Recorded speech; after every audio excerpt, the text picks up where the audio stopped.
I've been more or less an asshole all my life, yet I get gifts and money and prayers daily. You've been a goody two-shoes. How's your program worked out? It hasn't. You're still dirt poor. You've been good to everybody in your life. You give them presents, you write them birthday cards and all the shit, right? How has it gotten you? I get share certificates in companies, I don't know where they are. I get $50, $100 bills, and I treat them like dog shit. And the worse I am, the more gifts I get. Again, how's your program working out? Most of the gestures of friendship that you do, nobody gives a shit about, because most of you are pleasers. I'm the antithesis of a pleaser. Henry Ford, the first a pleaser, no. Elon Musk, no. Bill Gates, no. Warren Buffett, I can go down the list. They have the same attitude that they don't give a fuck what you think, what you say, or what you feel about them. It should not go unnoticed that how much different these people are than you. Am I the only one that sees this out of you? They're all alike. They're all assholes. They don't send flowers at Christmas or at Easter, whenever you say, I don't even know when you send flowers. They never say they're sorry, which is the biggest. When you cut that fucking word out of your vocabulary, you will grow 50% as a human being. Because first you cut the word out, the actual action. Then over time, you cut the feeling out. And all these guys are the same. Success leaves clues. If they're all not like you, what in the fuck is that telling you? But the key is, can you now do what you know it takes to be one of those kind of persons? That's the real question. Now, be a pleaser. If you do that, you're going to take a long time getting professionals. You put them on your back heel, as they say in Britain. You make them uncomfortable. The first financial presentations, beads of sweat will come off their foreheads, the bankers. By the way, you know the word nice, the derivative of the word nice? It's a 13th, 14th century Anglo-Saxon word that means retarded, imbecile, moron.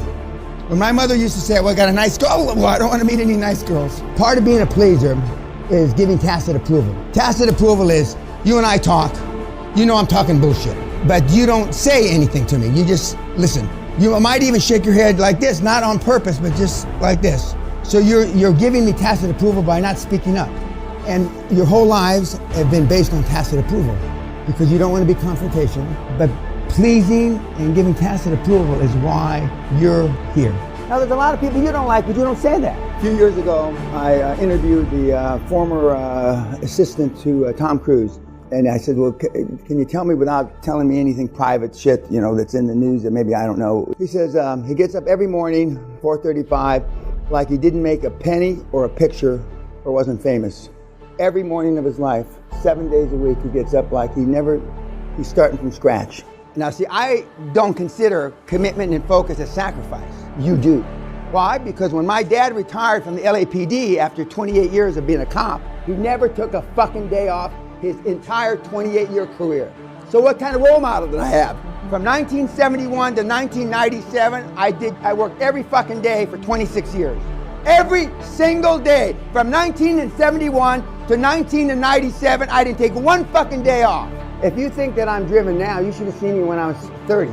I was a psychopath that could work 120 hours a week, go 3 or 4 or 5 nights without sleep, drink like a fucking fish, fuck all day and all night. I was a living, walking, motherfucking psycho. And I used to give 5 to 8 presentations a day, 300 cold calls a day. But I was in a hurry and I was serious, unlike most people. I wasn't pretending, and I sure as shit wasn't a pleaser. Because to me, default of being poor was not acceptable. I'd rather be dead. And I probably had 100 suits. I'm 24 years old. I probably had 200 pairs of shoes, 10, 11 cars, 2 chauffeurs. It's not that you want this lifestyle change.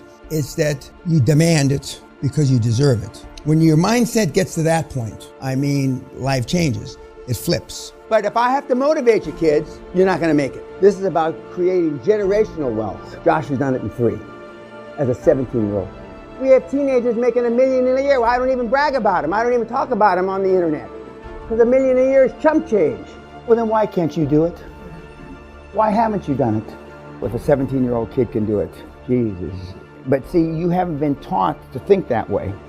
You've been taught to think, well, maybe he's special. There is nobody that's special. But seeing the person you could have been, now that's a bitch. Because heretofore, this is what you've learned about making money.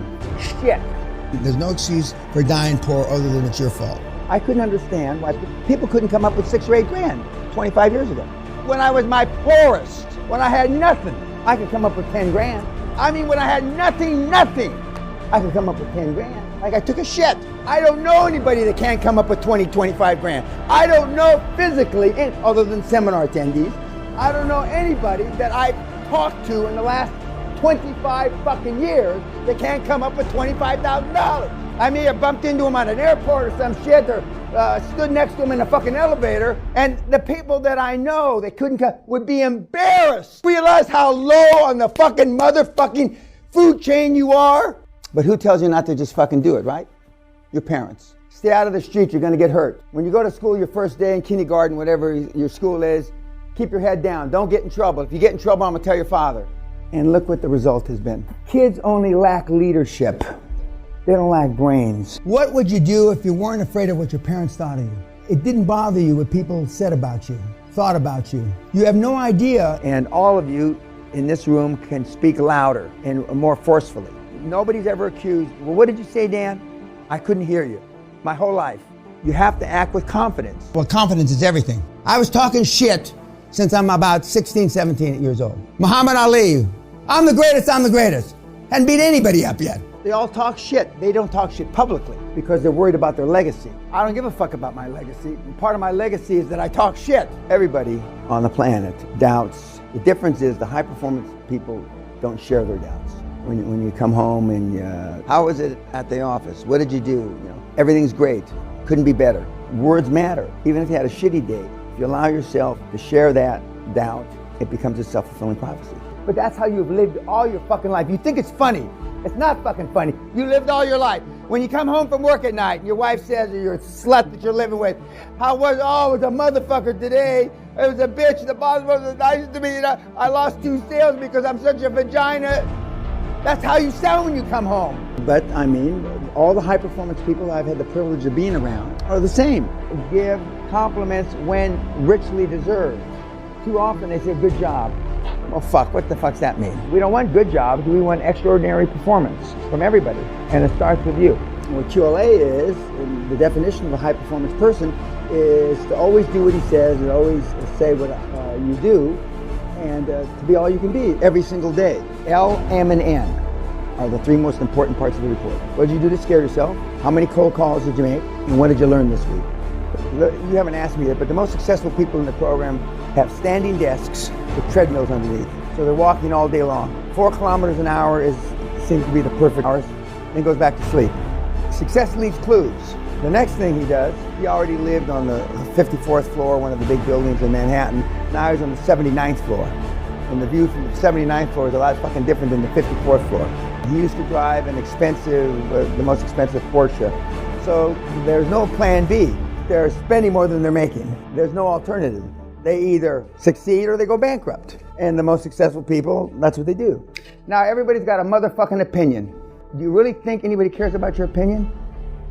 No. But you give them tacit approval because you listen to them. Steve Jobs used to say no 1,000 times. I say no, K-N-O-W, when to say no. And when you're at this stage of your career, always say no. If you never said yes in your life, you're better off. Life is where you are now. And how's this fucking program worked out for you, old timer?